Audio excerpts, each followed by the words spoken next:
Yes, आरंभिक civil अधिकारिता 1984 का प्रकीर्ण सिविल मामला संख्या 532 पैरा संविधान के अनुच्छेद 226 के अधीन याचिका पैरा याची की ओर से श्री त्रिवेदी पैरा विरोधी पक्षकार संख्या 1 से 6, 10 और 11 की ओर से श्री एस कुलश्रेष्ठ पैरा प्रत्यार्थी संख्या 7 से 9 की ओर से श्री चापेकर पैरा न्यायालय का निर्णय न्यायाधीश पीडी मुल्ले ने दिया पाई पैरा न्यायाधीश मुल्ले पैरा याची एक सामाजिक राजनीतिक कार्यकर्ता स्वतंत्रता सेनानी तथा इंदौर नगरपालिका निगम का भूतपूर्व सदस्य है पाई। वह सहकारिता आंदोलन में तथा अन्य बहुत सी सामाजिक और सांस्कृतिक गतिविधियों में बहुत हितबद्ध है तथा वह प्रत्यार्थी संख्या 9 इंदौर परस्पर सहकारी बैंक लिमिटेड इंदौर का एक अंशधारी सदस्य भी है पाई। याची ने संविधान के अनुच्छेद 226 के अधीन यह याचिका फाइल की पाई। याची यह वांछा करता है कि परमादेश मेडेमस की प्रकृति का रिट जारी किया जाए और मध्य प्रदेश सरकार प्रत्यार्थी संख्या 1 को यह निर्देश दिया जाए कि प्रत्यार्थी संख्या 3 श्री सीपी अरोड़ा तत्कालीन संयुक्त रजिस्ट्रार सहकारी सोसाइटी इंदौर, प्रत्यार्थी संख्या 6 श्री आरजी निकम तत्कालीन सहायक रजिस्ट्रार सहकारी सोसाइटी इंदौर, प्रत्यार्थी संख्या 7 मैनेजर इंदौर परस्पर सहकारी बैंक इंदौर और प्रत्यार्थी संख्या 11 श्री डी वाई मुनवर तत्कालीन राजस्व आयुक्त इंदौर के विरुद्ध तत्काल अभियोजन प्रारंभ करें और उनके विरुद्ध उपयुक्त शास्तियां अधिरोपित करने के लिए विभागीय जांच शुरू करें पाई। उसने यह भी प्रार्थना की है कि एक मैंडेमस रिट या आदेश करते हुए प्रत्यार्थी संख्या 1, 2, 4 और 10 को जारी किया जाए कि वह प्रत्यार्थी संख्या 9 को उस संपूर्ण धन का संदाय करे जो प्रत्यार्थी संख्या 9 के उनके कार्यालयों के लिए इंटरकॉम, वाटर कूलर और अन्य उपकरण के लिए खर्च किया है। साथ ही वाणिज्यिक अग्रिमों की दर पर ब्याज का भी संदाय करे और उसने आगे यह भी वांछा की है कि प्रत्यार्थी संख्या 1 को यह आदेश करते हुए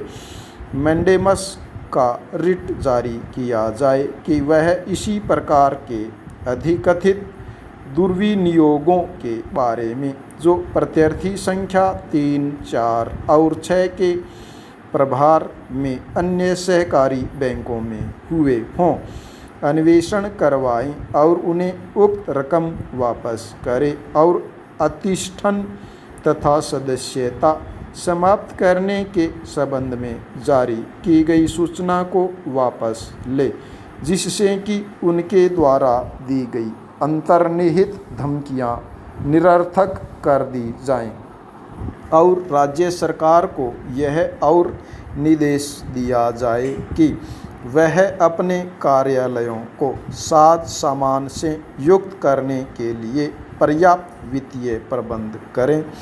क्योंकि याची के कथनानुसार सोसाइटी की विधियों का अवैध, अपराधीकृत और सदोष दुर्विनियोग संपत्तियों के क्रय करने में किया गया है और प्रत्यार्थी संख्या 1, 2, 4 और 10 के कार्यालयों के लिए ये दुर्विनियोग किए गए हैं पाई पैरा। इस मामले के तथ्यों के संबंध में कोई विवाद नहीं है पाई। याची के कथनानुसार प्रत्यार्थी संख्या 2 ने तारीख 2/8/82 की सूचना के द्वारा प्रत्यार्थी संख्या 9 से यह अपेक्षा की कि वह यह हेतु दर्शित करे कि उक्त निकाय Madhya Pradesh cooperative societies act की धारा 53(1) के अधीन अधिष्ठित क्यों न कर दिया जाए पाई। तथापि उत्तर फाइल करने से पहले 13/8/82 को Madhya Pradesh cooperative societies act की धारा 49(8) के अधीन प्रत्यार्थी संख्या 9 के निदेशक बोर्ड को विघटित कर दिया गया पाई। परिणाम स्वरूप प्रत्यार्थी संख्या 2 ने प्रत्यार्थी संख्या 9 का प्रभार प्रत्यार्थी संख्या 5 और 6 के माध्यम से ग्रहण कर लिया, जो इस प्रकार 15/3/84 तक प्रभार धारण करता रहा पाई।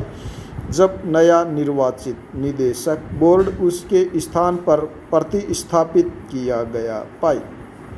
पैरा यह कि प्रत्यार्थी संख्या 2 प्रत्यार्थी संख्या 5 और 6 के माध्यम से प्रत्यार्थी संख्या 9 के प्रभार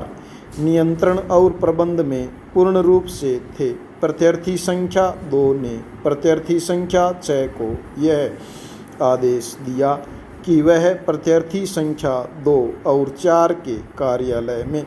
लगाए जाने के लिए मेसर्स डाटा मशीन्स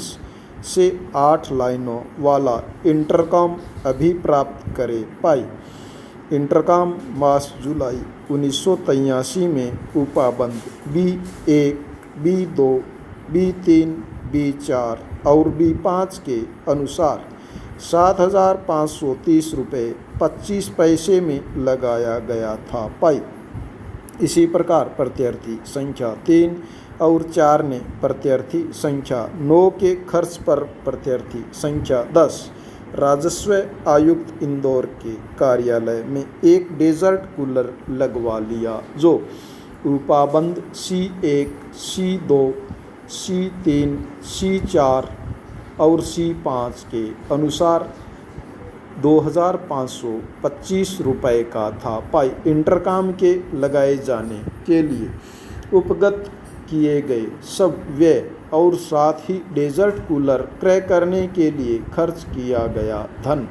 बैंक की निधियों में से किया गया था पाई। स्टॉप।